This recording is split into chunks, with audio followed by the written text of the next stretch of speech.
I've landed a job at a publishing company and have been there for 10 years. I became a section chief in the sports newspaper department and got married 2 years ago through an office romance.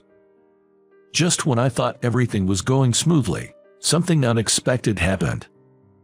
One morning, as I arrived at work, my boss approached me with a smug grin. I can't stand this guy. He lives to nitpick others, sniffing out the slightest mistakes to report to our manager, Keith. It's hard to tell if he's here to work or just to find fault with others, as he hardly does his usual job. I don't know why such a person holds the position of section head. And today, as usual, he comes up smirking. "Hey, Ethan, Keith wants you in the first conference room." "Got it," I replied, and headed straight for the room. I knocked on the conference room door and heard Keith's voice, "Come in." "Excuse me." As I opened the door, the heads of the sports department and the HR department looked at me. First, Keith asked me, "Ethan, do you know anyone at Johnson Publishing?" I had no idea, so I said, "No, I don't." Then Keith dropped a bombshell.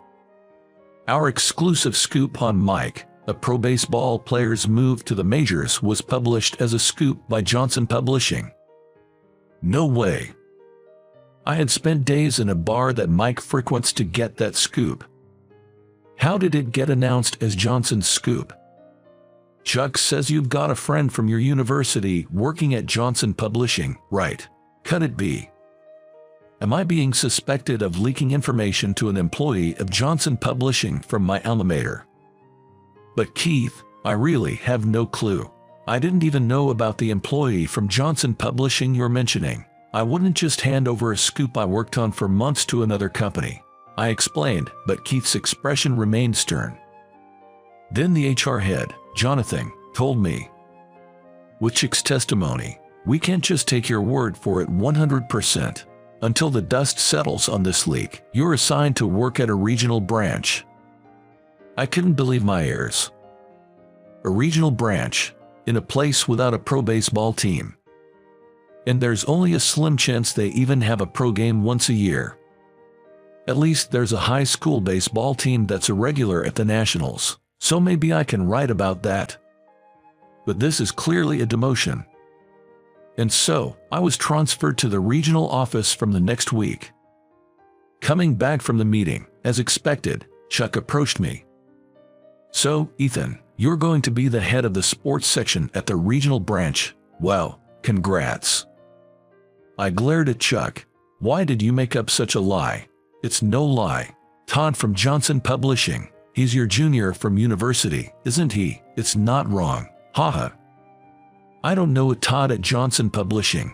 I don't even know if he's from the same university. I have no acquaintance with him at all. Stop spreading rumors." As I said this, Chick's grin grew wider. "I just stated the facts. It's not my business how the higher-ups decide." That's when I realized I had been set up. He intentionally hinted to Keith that Todd and I went to the same university, suggesting some connection. And he pinned the leak on me. This is nonsense. But getting angry won't change the facts. I'm being transferred. When I got home, I told my wife, Michelle, about it. She was shocked. "What? The countryside? Starting next week? Isn't that too sudden?" "Yeah, I'm sorry. I think I'll be able to return to the headquarters after a few years, but as long as Chuck is in the sports department, it might be hard to come back." For a while, Michelle just sat there thinking. And then she said something unbelievable. "Let's get a divorce." "What? What do you mean, get a divorce?" Then Michelle, with a cold expression I'd never seen before, said, "Because I just can't stand the idea of living in the countryside. Leaving New York is out of the question." "So, you want me to move alone?" Her reply was even more astonishing. "Move alone? No, I mean divorce. Divorce. A demotion with no guarantee of return to headquarters means your career's over, right? There's no point in staying with someone who's got no future." Everything went dark in front of me. Is divorce really considered this easily? Just for falling off the career track? I married you thinking you were promising and secure since you became a section chief in your 20s, but being banished to a country branch, unbelievable. That made it clear. Michelle didn't love me for who I was. She married the title of a young section chief at a major publishing company, likely on the fast track to success. After hearing Michelle's cold words, my feelings cooled off fast. I didn't feel like trying to make her stay or convincing her otherwise. We really did become strangers again, just like that, with a single piece of paper. After that, I packed up my things within a week and moved. On the evening I moved my stuff into my new apartment, I decided to head to the supermarket, a 10-minute walk away, to grab some dinner. At the prepared foods section, I picked up some pizza for dinner and some pastry for breakfast the next morning. When I left the supermarket, it started to drizzle. The rain quickly turned into a downpour. Felt like a squall coming. By the time I got to my new apartment, my hair and shoulders were pretty wet. As I hurried inside, I noticed someone in the alley next to the building. Someone was crouching down. "What's that?" I approached and saw a drenched woman sitting there. She might be ill. I hurriedly asked her, "Hey, are you okay? Are you feeling sick?" The woman slowly lifted her face. She was pale, her eyes vacant. "This is bad. Should I call an ambulance?" "No, first I need to get her inside." "Hey, I live on the 3rd floor of this building. There's a laundromat on the 1st floor. Want to dry off your wet clothes? You'll catch a cold like that," I offered. I'm not a weirdo or anything. Here's my business card." She took the card, looked at it, glanced up at my face with a start, then nodded emotionlessly. At the entrance, I handed her a towel and some sweatpants and a hoodie, and showed her to the bathroom. "Take your time changing. Feel free to use the shower," I said, closing the bathroom door. After a while, the woman came out. "Thank you, I'm sorry," she said, bowing her head. "No, are you feeling all right now?" "Yes, I'm sorry to worry you. It was just a little fainting spell from anemia," she replied. I made some coffee and we chatted as we drank. I introduced myself, mentioned I'd just moved in that morning, and that I'd be starting work at the publishing company the next day. To my surprise, she said she worked at the same company. "My name's Samantha. I guess I'll be working under you, Ethan. I'm in charge of accounting." "Wow, really? I'm surprised we're at the same company. It's nice to meet you. I just moved in, so I don't really know anything yet." After that, she shared more about the company, and we made small talk. She seemed to relax knowing we worked at the same place, and she opened up quite a bit, so I decided to ask something that had been on my mind. You don't have to answer if you don't want to, but why were you in that alley?" "Yes, I've actually been dealing with a stalker." "A stalker?" Samantha explained that she had been harassed by a stalker for several months. Even today, she felt she was being followed from the station. She had reported it to the police before, but they said they couldn't take action without evidence of a direct attack or similar harm. Today, just a few yards from her home, someone tried to grab her arm, so she threw her umbrella at the stalker and ran into the alley. That must have been scary. As Samantha's face grew dark recalling the event, I made a suggestion. "If it's okay with you, would you like to walk home together starting tomorrow? I can escort you from the office to your house since it's nearby." Her face lit up instantly. "Really?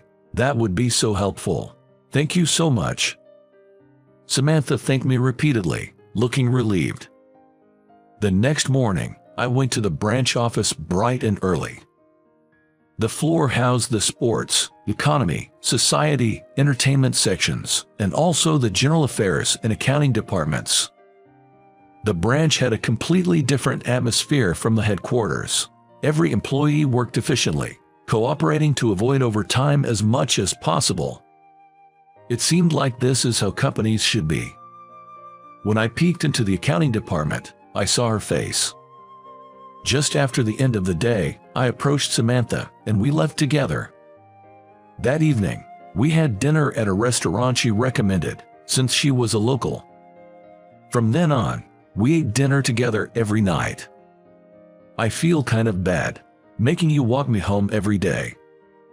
While enjoying some delicious seafood at a place she suggested, Samantha said apologetically, "Nah, it's fine. I'm grateful for the good company and great food in a town I'm still getting used to." She smiled warmly at my response. We spent every evening together, sharing stories about our lives.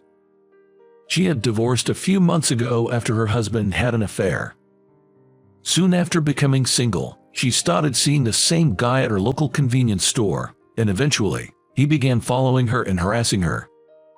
She was genuinely scared when we met, and she was thankful to have someone to walk home with. On our days off, we started going out for meals together, and she showed me around to the stores with the best deals and the tastiest deli food. Gradually, I began to develop feelings for this incredibly kind woman. This went on for about a week. One day, after work as usual, I walked Samantha to her apartment building. As she entered the entrance and I was about to leave, I heard a woman scream. Could it be the stalker? I thought he had given up following her. I rushed back at full speed and burst into the entrance of her apartment building.